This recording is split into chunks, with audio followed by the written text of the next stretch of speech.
So E3 has finished. Let's talk about it real quick.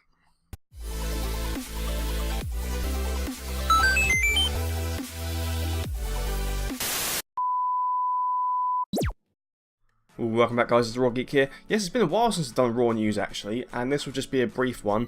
I will be doing them again. It's just one thing led to another to mean that I couldn't do one, and then there wasn't things to talk about, and then I don't know, just sometimes they're not that easy to get out because it does take, you know, a few hours to make them. But yes, this week, or early in the week, E3 was kicking off, and loads of new games and all that kind of stuff. A lot of it is just kind of carbon copies, you know. I mean, we saw things like, and no offense if you like this, but those raving rabbit things with Mario. It was like a real-time, no, it was like a RPG or something. It was like, not sure I want to play that really. But if you like, you know, a Mario RPG or whatever it was with raving rabbits, whatever the hell they are, then, you know, more power to you. But there were, of course, games that I am looking forward to. In particular, for example, Assassin's Creed Origins, which is going way back to ancient Egypt. And I didn't actually even finish the previous Assassin's Creed title. I felt tired with it. I felt the game felt tired. Maybe the game was okay, but it was just that I'd been playing it every single year, and I kind of was like, because it's strange for me to not complete one, considering I've basically platinum trophied all the previous ones. Like, you know, play them to death, get platinum trophies on them, hours and hours and hours, doing every single thing you need to do. So, for me to then get to, what was it, a Syndicate, started playing it and was just like, can't bothered. Very strange, and it did feel like, I say, it might have been that I was tired of it, or that the game felt tired, but I think it was a good idea to have like a year out, and now they're going to come back with Origins. However, some of the footage does just seem like it is, again, just another skin. You know, that's kind of what I felt with the last couple games. It's just a skin, you know, different setting, but everything's exactly the same. But there will, of course, be some new mechanics and things like that. And hopefully the fact that it's had a year out, I will like it, and, you know, I'm definitely going to pick it up, of course I will. But whether I get as immersed in it as I have with previous titles, except for the last one, I don't know. But I have seen a few bits, you know, a few clips and stuff like that, and it does look pretty good. Apart from the fact, like I say, it does look like a skin, but it does look good as well. It's hard to describe really. Part of you is like, oh, I really want to go and collect those things. I want to go and, you know, stop those guards and do some, you know, assassinations and that kind of stuff. And another part of you is like, but then again, it is just like every other game, but it's in ancient Egypt. And this brings me on to Call of Duty World War II.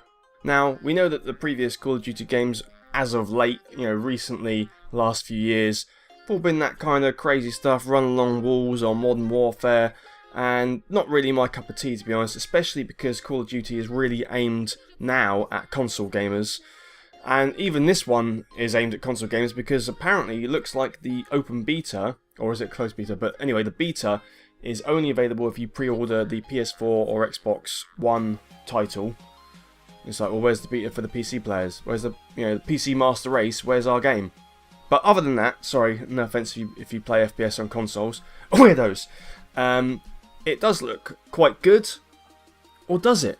I don't know actually, because at first I was like, this is really, really cool. It reminds me of my old days when I played Call of Duty when it was World War II back on PC, and I loved it. I played the game to death, absolutely loved it, and I was like, maybe it will rekindle something like that now. And I saw a few clips and was like, this is, you know, it looks really, really cool.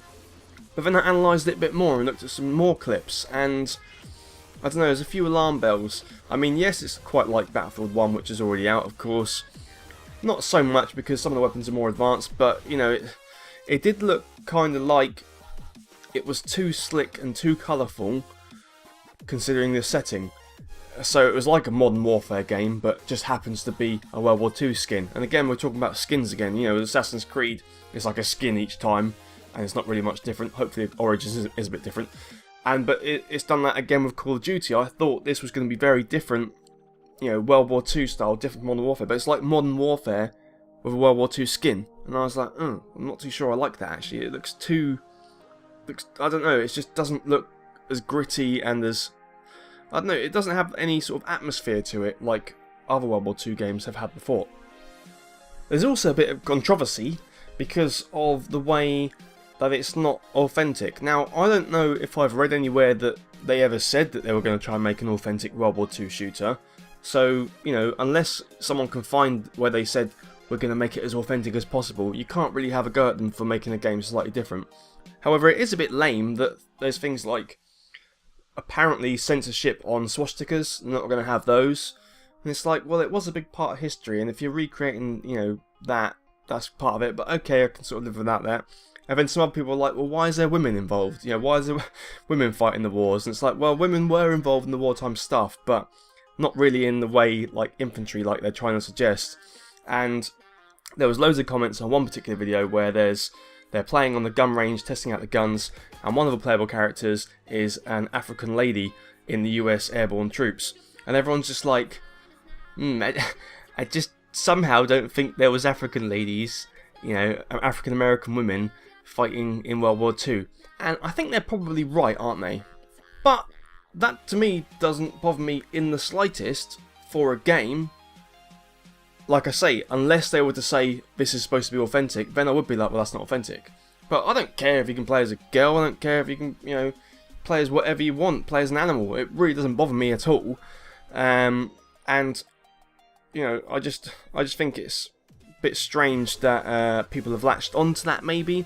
However, I don't think they're doing it like to be racist or sexist. I genuinely don't think people are complaining because they're racist or sexist. I just think that they are sort of saying, well, that's stupid. Like, why are you taking a World War II game and then not making it anything like World War II?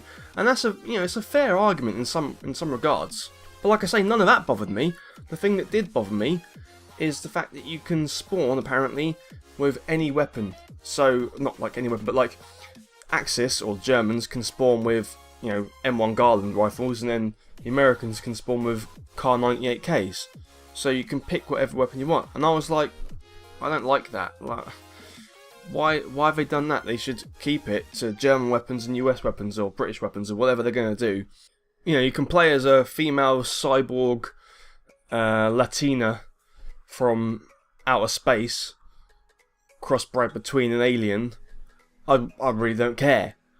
But when you say it's World War II, and you can do that, and you can have any weapon you want, and they're going PC on things like swastikas, then it starts to be like, well, what is this game? Is it a World War II shooter now, or is it a shooter with some World War II weapons? Because I'm now thinking it's the latter. It's the same old Call of Duty shooter, but the weapons are a bit crap.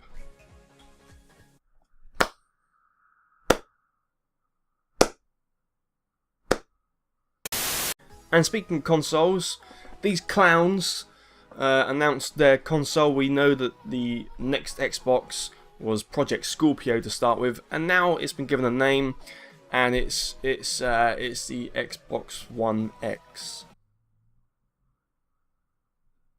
So anyway, that name is truly atrocious, embarrassingly terrible, really, really awful. Whoever came up with it needs to be fired. But the console does seem pretty cool, but it's kind of like, oh, here's a console, and we'll just put everything we can in it. Well, not everything, but enough things to be better than the PS4 Pro.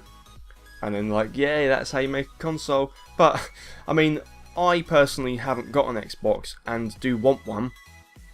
But now, there's no point in buying an Xbox One or S. I might as well maybe give it a go with the X, but to do that I'll need to buy a 4K TV to really take, you know, everything away from it. So it's kind of like an excuse to buy a 4K TV as well, but then it's quite expensive. You're talking like £1,000 or something to get a TV in the console, and I don't even play console that much. I usually wait for a good game to come out, so a bit of an investment for just, you know, a couple nights a week or something like that. But, you know, it would be cool to see a 4K game, you know, played really well on a high-end, you know, almost next-gen console. But it just seems a bit strange. It's just like, are they going to keep just trying to revamp the current console? Are they going to really finally go next-gen? And the reason why they don't is because games companies keep at a certain level with the games they make, and they can't easily cater to a new console.